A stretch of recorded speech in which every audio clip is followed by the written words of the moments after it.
প্রাচীন ঘটনার নামকরণ করা হয়েছে এবং তার ইতিহাস অপরিষ্কার এবং রহস্যময়।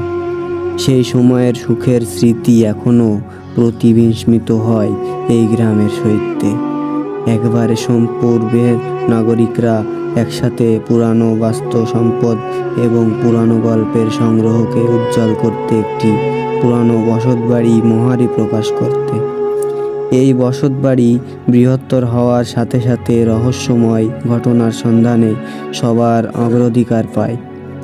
সোমপুরের একটি যুবক নাম আহমেদ সময় কাটাতো অদ্ভুত গল্পের প্রেমের অন্ধকারে পথে অগ্রসর হয়েছিল। তার মনে হতো যে এই রহস্যময় বাড়ির মধ্যে গোপন ধারণা আছে যা তাকে জীবনের সেরা গল্পের খোঁজে পোহায়। আহমেদ নিশ্চিত হয়ে এই রহস্যময় বসতবাড়ির অনুসন্ধান করার সিদ্ধান্ত নিতে